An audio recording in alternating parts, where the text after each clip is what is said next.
and welcome to State of Business on our television. I'm Ashing Sani Veerasinghe. Let's have a look at the headlines for today. SLFP officially announces it will back SLPP's presidential candidate Gotabaya Rajapaksa. Country's tax-related laws are not conducive for the corporate sector, says law expert. Let's begin today's news with updates of the political sphere.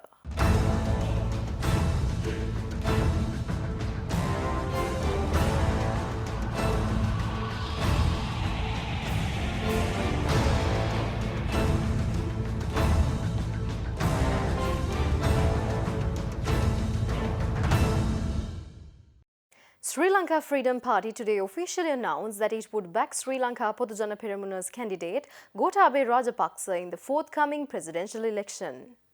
General Secretary of United People's Freedom Alliance, parliamentarian Mahinda Amravira, SLFP General Secretary Dayasiri Jayasekara, UPFA parliamentarian Nimal Siripala de Silva and many other parliamentarians attended the media briefing today morning.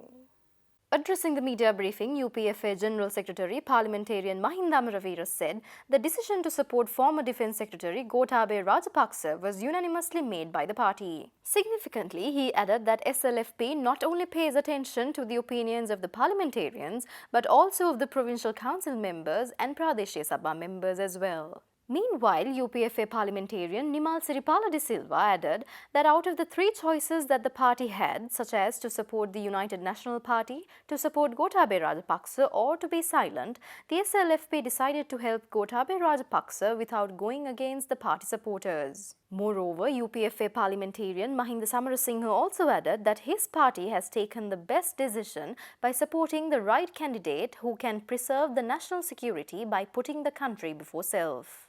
We have now come to a decision with the blessing of His Excellency the President that we will support Mr. Gotabaya Rajapaksa at the upcoming presidential election. Now, when we talk about Mr. Gotabaya Rajapaksa, he is not a newcomer to any one of us. He is a proven administrator in our country. We know how he functioned and what kind of challenges he had to overcome when he was the Secretary of Defence at a very crucial juncture in the history of our country. He overcame those challenges. He is a tested quantity, person who knows administration, a person who has love for the country, the love for the nation. He is a person who puts a country before self, a person who thinks of the people of this country more than any other personal agendas. So it was easy finally for the Sri Lanka Freedom Party to take this decision unanimously. Meanwhile, SLFP National Organizer Duminda Dissanayake and SLFP spokesman Veerakumara Dissanayake joined the election rally of Gotabaya Rajapaksa in Anuradhapura later today. This is the maiden rally that SLFP started campaigning for its supporter SLPP candidate Gotabaya Rajapaksa. This comes after SLFP's official announcement of backing the SLPP candidate Gotabaya Rajapaksa in the forthcoming presidential election. On the other hand, the Sri Lanka Freedom Party and the Sri Lanka Podujana Peremuna are expected to sign a memorandum of understanding tomorrow in Colombo.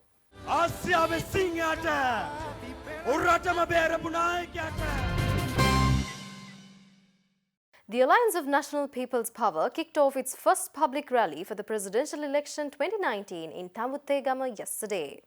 JVP leader, who is also the presidential candidate of the National People's Power Party, Anurakumara Dissanayake, addressing a meeting at Beruwala yesterday, said that they will assure a regime that the wastage of public funds will be brought into zero.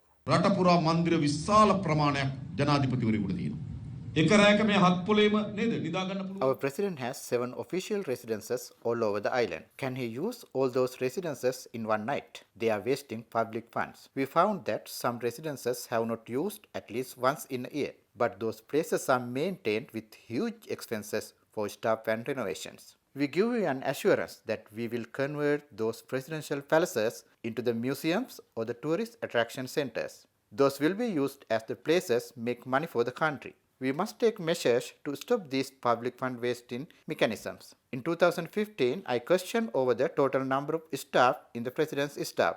The number is 1,200 with a number of perks and privileges other than the salary. We will guarantee you that we will reduce the expenditure to maintain a president's by 90%. Youth representatives of the leading political parties stress that the voters should vote wisely for the coming presidential election, since it is the voters who can change the system for the betterment by casting their vote wisely. The party representatives at a recent youth forum called Future of Sri Lanka, View of the Next Generation, also shared the views as to how the future of Sri Lanka should be. We have built this system and we are maintaining this political culture and the system. Willingly or unwillingly, we are every day feeding this system. So unless we are genuinely willing to break away from this political system and the political culture, none of us here sitting here will be able to contribute productively or genuinely contribute anything progressive to the society. I think the biggest problem in Sri Lanka is that the people who can change the system, who can effect change, can't come into the system because of the costs associated with elections. For instance, a lot of people who talk to us, I mean, one of their common questions is, why don't you contest, My simple answer is, I don't have money. I mean, if you're lucky, you can get away with 50 million. But if you're running for election in a place like Colombo, there are some candidates who spend about 200 million rupees. And to raise 200 million rupees, you have to depend on businessmen who come with various agendas and other people, friends who come with different agendas. We've been campaigning for campaign financing laws so that people like us can get elected to power without this baggage. සුදුසු මිනිහට සුදුසු තැන දෙන්න ඕනේ අන්නේ අවස්ථාවේ. නැත්නම් දේශපාලනයේදී මේ අධ්‍යාපන සුදුසුකම් නෙවෙයි බලන්න. The ministerial positions should be given in line with one's expertise and experience and not in respect of political connections. But this is not in our system. We converted the Milko company to a profitable company since we executed right people for right positions. Also, we can actually develop the country and its public institutions if they are operated without corruption. We don't believe that the country can be developed with the mere help of public institutions. Both public and private companies should get together and convert the country for the betterment. Stay tuned for more news after this short break.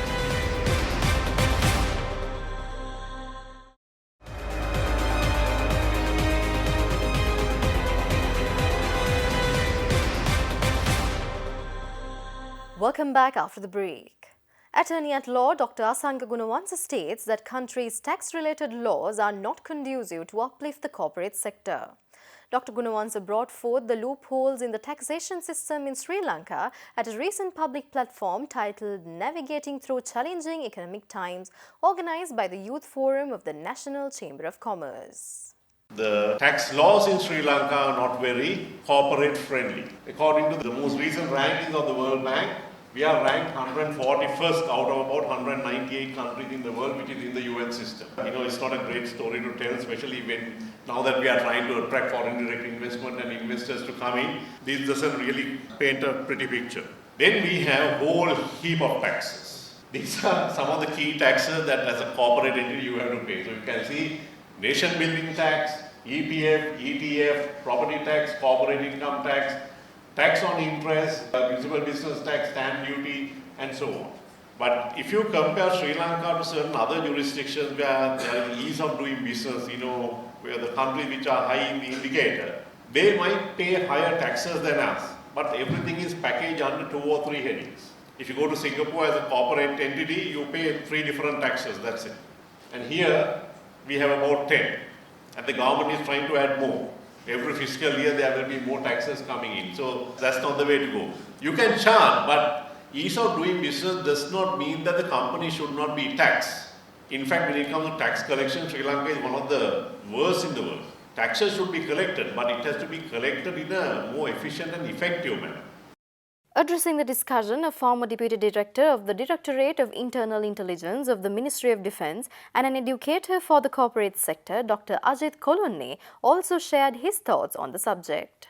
To manage human beings, you need to use emotional intelligence. But to take business decisions, you have to be absolutely rational. So let us understand what this rationality is all about. Now, one of the core criteria for you to do business is to be competitive. It encompasses 2 ideas. Operating profitably while ensuring the long-term survival. So those are the two ideas. There's no point you doing business on selling commodity. You expand like a mushroom and then collapse. So the thing is you have to have a base, right, that you will survive under any circumstances in the long run. You take young people, their weightage in making decisions is more on the heart and less on the head. So that's why I'm strongly opposing one fact. That we don't need young representations in the parliament below 30.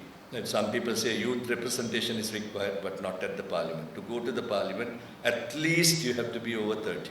Because the thing is, if you take many of these politicians, the biggest mistake they have made is they have been to the parliament at age of 18, 19. And they know nothing about politics other than, they have no life experiences other than what they have in politics.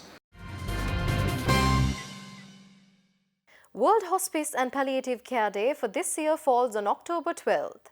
Thus, an awareness program was organized today morning by the Health Promotion Bureau to spread the word on the palliative care mechanism. So, World Health Organization has given a definition for palliative care. You can see the definition. So, it highlights palliative care is a holistic approach to care for the patients with life-threatening illnesses like cancer, chronic kidney disease, chronic heart failure, AIDS, like those life-threatening illnesses, not only for the patients and also for their family members, includes caregivers also, to improve the quality of life of the patient as well as their family members. And this approach, it invites all the members of the society. It is not only for health people, so it is for everybody. So it generally it says palliative care is everybody's business. So it is a responsibility for all of us to proactively involve in delivering of palliative care for the needy patients who need palliative care. Stay tuned for stock updates after this short break.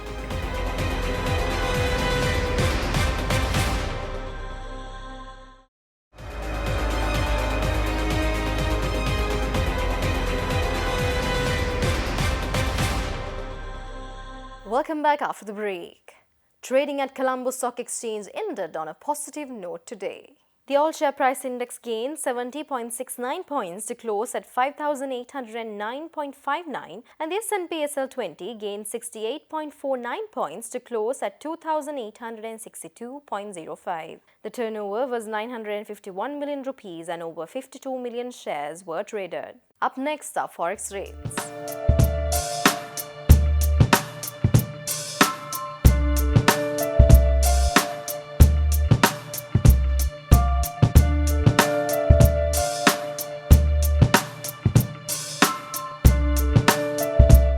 That's all the news for today. Join us tomorrow at the same time. Until then, take care. Good night.